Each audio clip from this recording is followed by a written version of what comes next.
All right, everyone. Today we are going to be reviewing a CPR. And what is the CPR that I'm talking about? It's your candidate performance report. So, if you have taken the NCLEX and you did not pass, you were sent a candidate performance report. Most students look at it once, they feel awful, and they put it away.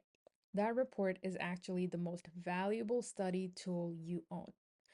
So, in this breakdown, I'm going to take one real report and walk you through it exactly the way I would in a coaching session.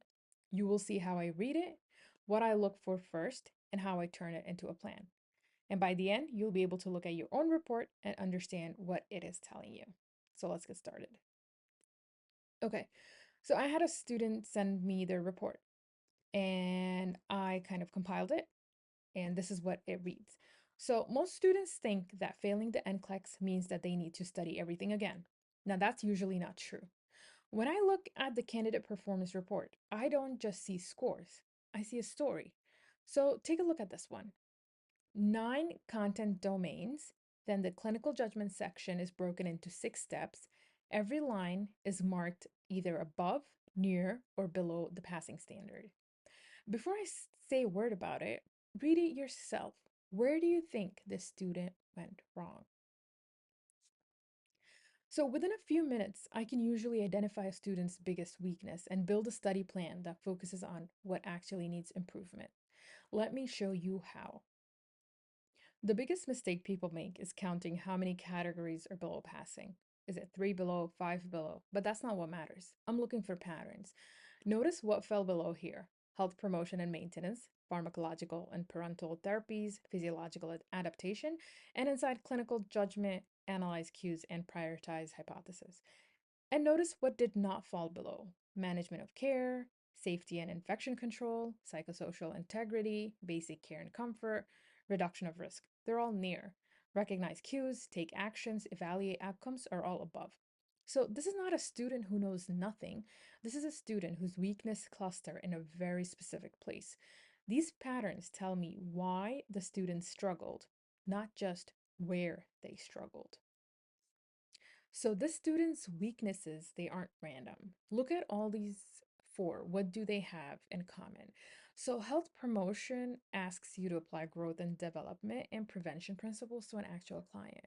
Pharmacology asks you to manage a patient who's on a drug, not just recall the drug. Physiological adaptation asks you to care for someone who's actively getting sicker. And then for clinical judgment, it wants you to analyze cues and prioritize hypotheses, which both were below passing. Now, every one of these is an application category. This student can hold the information, they cannot yet use it under pressure. So that completely changes how I would coach them. If I gave the student another content review course, I would be feeding them more of the thing that they already have and none of the things that they're missing. One of the biggest clues is the clinical judgment section. Most students skip right past it, but I go there first. Look at step one: recognize cues. The student has it above passing. So the student would walk into a question, they could read the chart and correctly pick out the abnormal potassium, the dropping blood pressure, and the new confusion. They see it, they understand it. Now, step two is analyzing those cues. Those were below passing standards. And step three, prioritize hypotheses, were also below passing standard. Now, that's the wall. They can gather the information, but they cannot organize it, link it to the client's presentation, and decide which problem is the most dangerous right now. And then look at the back end. Take actions is above passing, evaluate outcomes is above passing. So once somebody hands the student the priority, they can execute it beautifully. So failure is a knowledge and it is a nursing skill. It sits right in the middle, which is in the thinking. That's why simply memorizing more content won't solve the problem. You cannot memorize your way into prioritization. You have to practice it.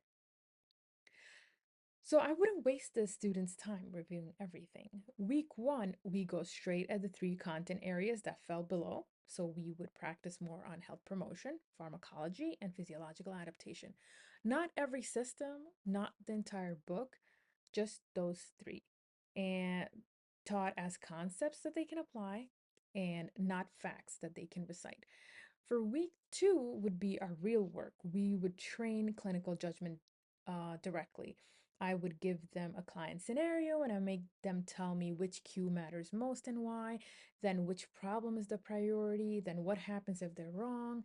Next generation case studies every day, and this is the muscle that failed them, so this is the muscle we will build. And then week three, we mix everything. We're going to be doing time sets, all content, and we review the rationale on every single question, including the ones that we got right. Because a right answer for the wrong reason is a future wrong answer. So I would create a plan where it would be built straight from the CPR. Now, let me tell you what I would not do, because this is where most repeat testers lose 3 months. I would not tell the student to restart a full review course. They already sat through one. Sitting through it again, slower, it does not build judgment. I would not tell them to memorize thousands of facts.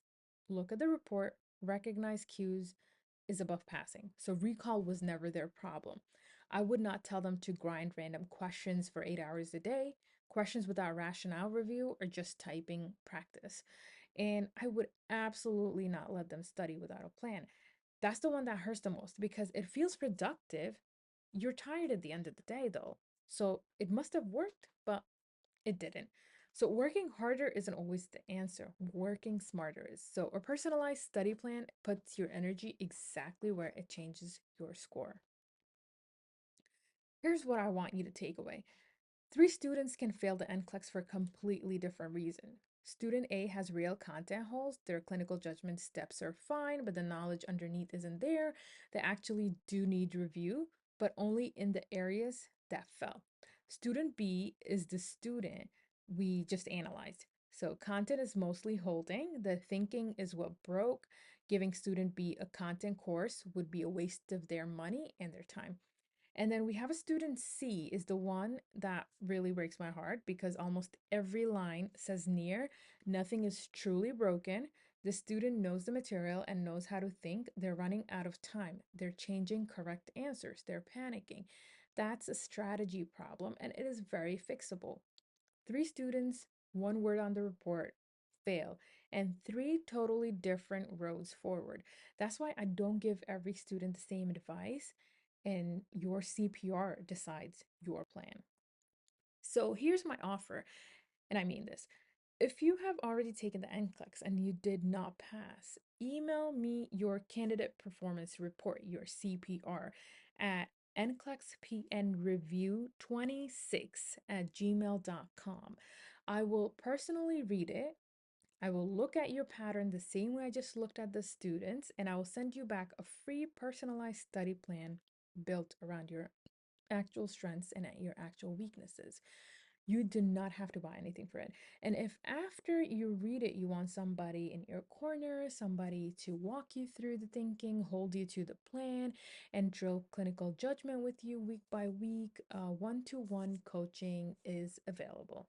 So, but start with the report. It is already telling you what to do, and we can read it together.